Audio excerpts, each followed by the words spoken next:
What's up, family? This is Gentlemen of Atlanta, and I am Rizal, bodybuilder and author, and I'm here with my homeboys, co-host Angelo Bird. Madi Fouad. Let's get it. Yep, that's right. We're going to have an interesting discussion. This podcast is important because it's going to give us a forum to talk about topics that we believe should be expanded on and that we have some interesting perspectives on. Isn't that right? That is absolutely right. Absolutely. So make sure you stay tuned to the entire podcast because we also got a giveaway coming up at the end. All right? So let's go ahead and jump on into it. But before we do, you see we have the libations and these wonderful drinks surrounding us. So what do we have here today? Today we got a Blanton, which is obviously single barrel, 93 proof, coming out of Kentucky. We're going to make old fashioned. I'm not going to smoke it today. I'm going to keep it real nice and basic for us, but let's all get a dram going, gentlemen. I've been told the best bourbon comes out of Kentucky. So this should be a testament of that. Is that correct? It's all subjective, right? So what is the best?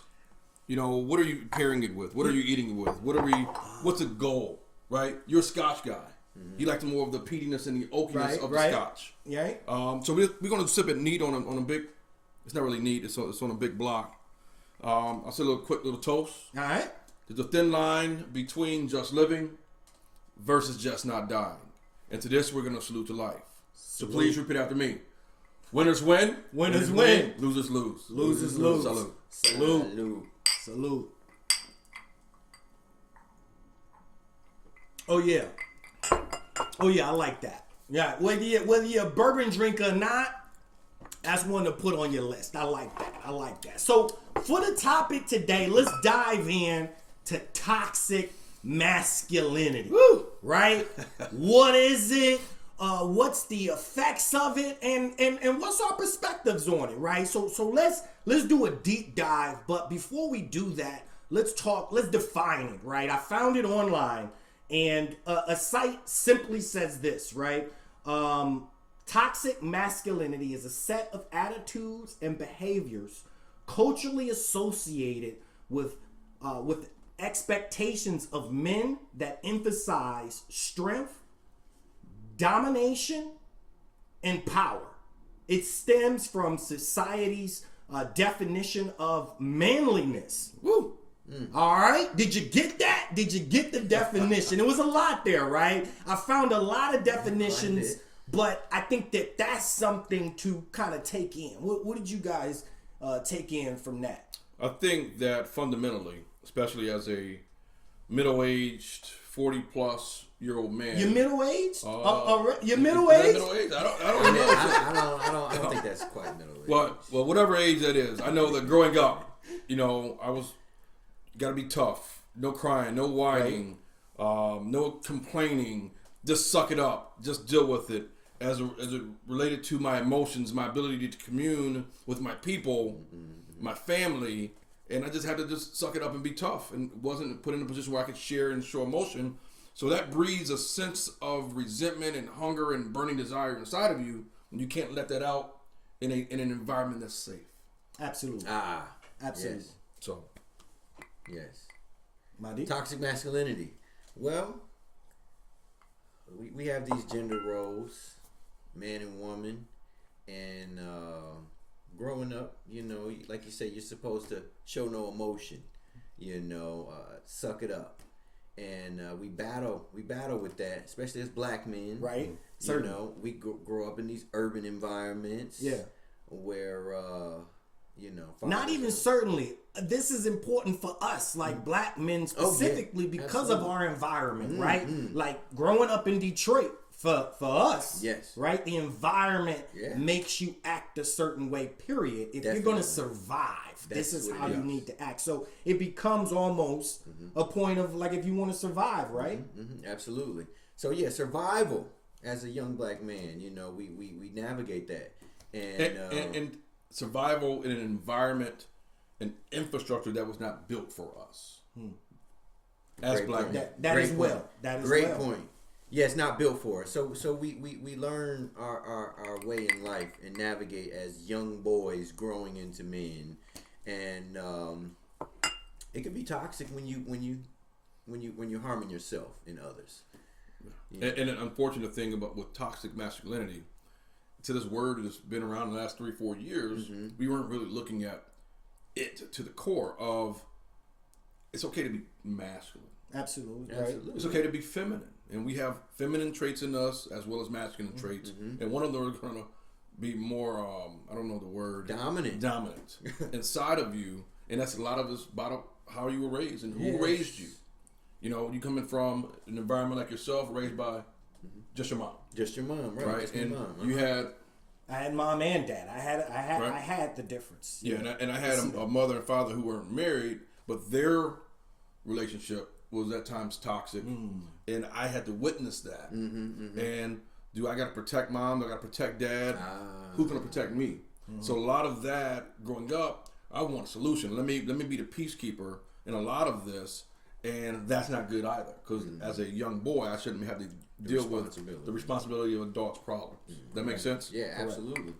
Yeah, it absolutely does. And you know, for me, what I take away is, you know, a lot of these expectations are really necessary for men in society. Period. Right? Like I love the how popular this topic has become, the coin phrase toxic masculinity, but it's like they're spreading it across everything, right? It's so general, right? And that's one of the problems that I have with it. But specifically, I believe that it's a place for this in society, period, if we are to move forward as a society, right? Men showing total weakness.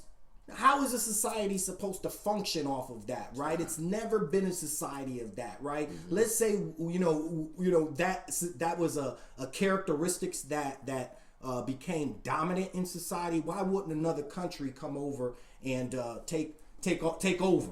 Yeah. Right. So we have to make sure that our boys, right, are manly, have some aspects of that regardless of sexuality, right? Let's just put that out there, right? Because it isn't really a conversation as, okay, you know, your sex. I personally believe every man, right, should be able to go catch a fish, right? Feed yourself, right? Absolutely. Be able to protect those around you. What kind of person are you if you can't do the basic things, right, of protect and provide? So and that's where it gets tough. Because most men, and you're speaking of the male-female dynamic in a relationship, they want to be what? Protected. Absolutely. And how do we protect? We protect by tilling the land. Absolutely. We protect by going out and busting our ass to work 60, 70, 80 hours a week so we can provide for our family the nourishment, the sustenance, the shelter that's over the home, the lights and the gas and every other security. Yes. So they need security. And how do they get security from a man that's not secure? How do you get security from a man that doesn't even know what security is? Right. Or know itself. Right. So good point. And I'll drink to that. Yeah. Absolutely. You know, this isn't going to be a point that a lot of people are going to like, right? But let's talk about the bearing of responsibility, right? Pressure, you know, is for shoulders, not for hips, right? There's something going on in society right now where it almost seems like a shifting of not only, let's say a demasculation is going on, right? But there's also, women who are bearing the brunt of having to be more masculine to make it. But my example is our homegirl over there in Russia that's in jail, for instance. Brittany. Right? Okay. Please say her name. Brittany Griner. There we are. I've seen articles where it says, okay, she had to go abroad to make enough money. Ooh, right? Yes. All right. If you're living in America already, you're already in the top 10% earners, right? If you're working a job, right? Right now, you're a woman making $250,000 in the WNBA. That puts you in the top 5% of all women in the entire world. Yeah. You should be able to live off of $250,000, but of the desire to want to, dominate, maybe be more, take care of, in my opinion, maybe taking on more. You've traveled abroad, took on more responsibility, and the pressures and those things, right? Smoking, taking the pipe with you, all of those things. Now you've fallen victim on that load of trying to earn more. So that's my thoughts, on that, and how somebody could possibly take on, characteristics that aren't, naturally to, maybe their gender, and how it can have a negative effect, and how it could have been, maybe not have happened to that degree. Well, we have a lot of things with that situation, right? But Please talk to me about it. So you said that the average income for a family of four in the United States is around $50,000, just give or take a couple pennies, right? Correct. And people they do that all day long, where they take care of their families on that limited level of income, right? On the flip side of an NBA or WNBA player, they have a lifestyle. Their friends have a lifestyle, and they have a lot of people coming up with them. So yes, you can make $250, but is she keeping $250? Right. A lot of expenditures. Why so many people have went bankrupt because of the expenditures in life. Society's pressures that we're talking about right here. I gotta have it. I want it now. Gotta have it. Consumerism. Correct. In America. Yeah. And my point is that we all fall victim of it. Absolutely. Regardless of, gender. And it has those kind of effects. But if we address these things in a healthy way, I believe, we can have some better results. Happiness within families, better dynamics between men and women, more healthier relationships, and ultimately, our children, boys and girls, are going to be able to see parents work out. That's important. Yeah. That's important for the family. That's where I'm going with it. Yeah, that's the point of what I'm saying, right? A woman, in my opinion, yes, you can work 80 hours at a hospital, but is it good for you, right? What does that mean to the family dynamic if you're looking to have something healthy, right? Men deal with that. We've been dealing with it for a long time. Yeah. It's new to women, right? In the 60s, right? So this is new. This is a new phenomenon, and that's why we're seeing... And then we got to talk about the 60s. We talk about the Vietnam War. We talk about our men going off to war and to Vietnam, and coming back after they dealt with those drugs from Afghanistan. Right? They come back and they can't get a job. Yeah. They get back and are in prison. They get back and go to the South and they're hung. Or you can, you can go back as far as slavery. Right. So. And I'm going to just keep out, because we can go back. We can go to the slavery aspect of things. But think about the 60s. Okay. So men's out of the home. Women had these babies with these men that are at war. Right. This is before the big heroin push. Think about it. And those women are now living in the projects. Government housing. That happened. Absolutely. Right? So with their kids, and number one thing they cannot have is the black man, their father in the home, in those projects. So they... get to a situation where they're getting dependent on this free housing, on the government assistance that's coming in. This guy comes home from war with a battle wound, no leg, eye gone, arm gone, and he can't even go be with his family. Correct. He's on drugs. He stays on drugs. That's happening. So father and son, daughter, no interaction. Mom is struggling emotionally. Right. Raising kids on her own. Then you get the drugs. Right, so this all has played into the society that we have today in 2022. Absolutely. Right, so when you think of a scenario where women have, and especially our black women, have eclipsed the amount of numbers for men going to college and getting degrees and women going to college and getting degrees. And they had to do it. Not necessarily that they want to do it. I'm sure there's a small percentage of those that want to, but by and large, women still need men for protection.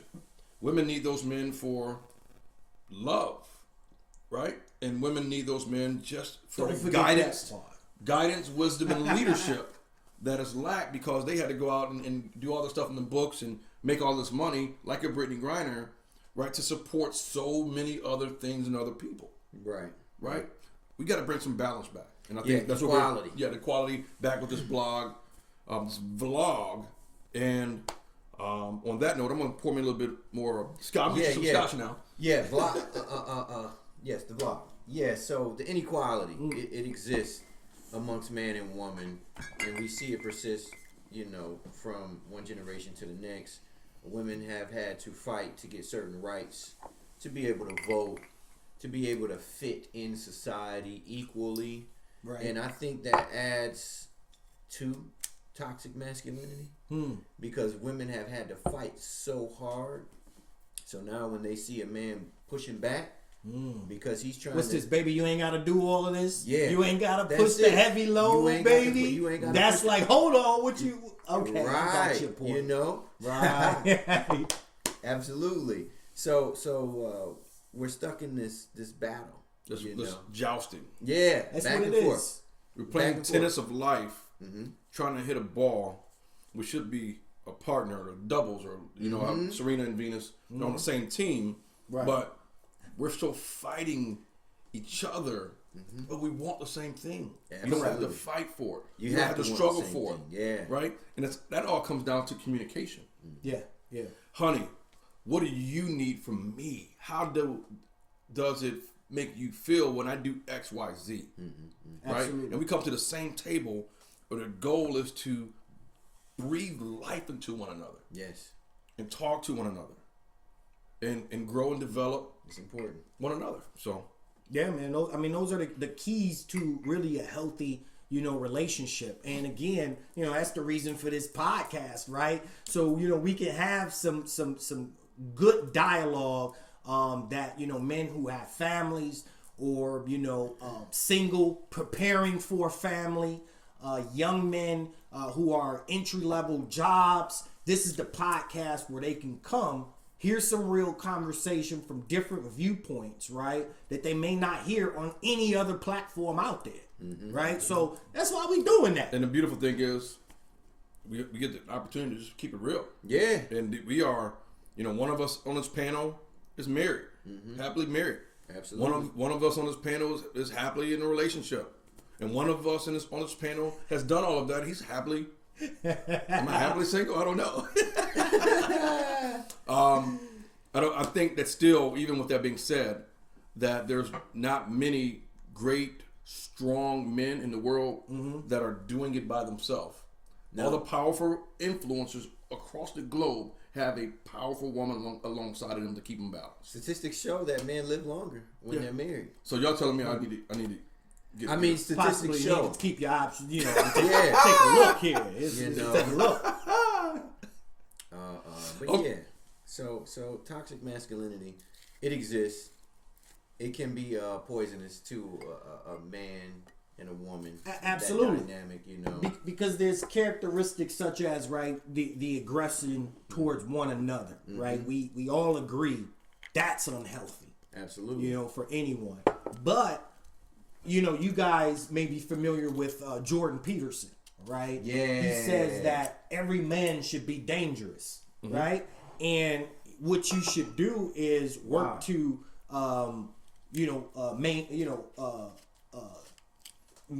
control that. That's how you refine and define yourself as a man. So I thought that was a really good point. So aggression isn't bad for all, right? It's just, when do you use it? Who are you using it against? So and excuse us all for, hey, we're doing these in the background because this is going to be a real life. I like it. This is how we look. If the cameras were not here, we would sit in here having men speak like at a barbershop, and this is exactly what we would be doing. So you're going to have a very, very, very good interaction. I wish there was a way that one day we're going to be able to go live and you can ask us live questions that'd be that awesome. We'll answer. Yeah, the interaction. But like we said before, winners win and losers lose. We want everybody on this podcast that are watching us to win alongside us. Absolutely. Win together.